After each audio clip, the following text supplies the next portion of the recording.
Hello বন্ধুরা, তোমরা সবাই কেমন আছো? আশা করছি তোমরা সবাই ভালো আছো, আর আমিও ভালো আছি। আজকে আমি তোমাদের সাথে শেয়ার করব ভাইরাল ভুনা চা।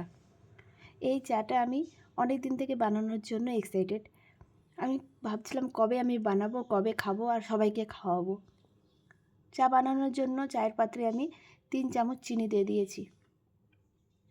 এবার আমি এখানে দিয়ে দিচ্ছি 2 চামচ চা পাতা। চিনিটাকে আমি ক্যারামেল করার জন্য নাড়াচাড়া করতে থাকবো, আর নাড়াচাড়া সারাক্ষণ করতেই থাকতে হবে, না হলে নিচে লেগে যাবে।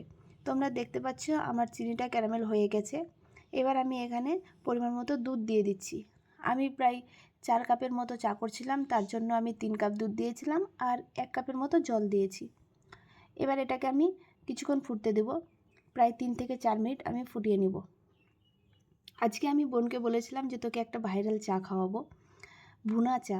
বোন বলছে ভুনা খিচুড়ি শুনেছি, ভুনা মাংস শুনেছি, কিন্তু চা কখনো শুনিনি। আর সত্যি কথায় ভুনা আবার চা হয় নাকি, এইভাবে ও হাসছিল। তো আমি বললাম যে খেয়ে তো দেখ কেমন হচ্ছে। আর চায়ের কালারটা দেখো খুব সুন্দর চলে এসেছে, আমাদের চাটা ফুটেও গেছে। আমি এবার চাটাকে নামিয়ে নিচ্ছি। এই চা দেখে বাবুও আজকে খাওয়ার জন্য খুব এক্সাইটেড হয়ে গেছে।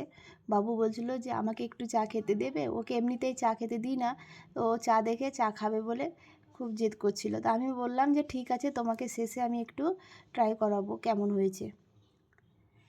এই চাটা আমি ফেসবুকে, ইউটিউবে অনেক দেখেছি রিভিউ ভালো ভালো। তোমরা যদি কেউ খেয়ে থাকো তাহলে তোমরাও আমাকে কমেন্ট সেকশানে কমেন্ট করতে পারো তোমাদের কেমন লেগেছে। আর সত্যি কথা বলতে আমার একদমই ভালো লাগেনি।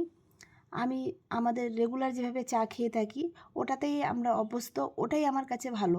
ওর থেকে ভালো কিছুই হতে পারে না। তোমরা যদি খেয়ে থাকো তাহলে ঠিক আছে, আর যদি না খেয়ে থাকো, কেউ যদি ভাবো আমি ট্রাই করব, তাহলে আর ট্রাই করো না, একদম বেকারই লাগবে।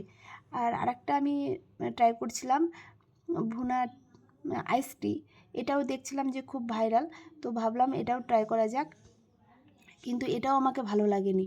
আমার দুটোই বেকার লেগেছে।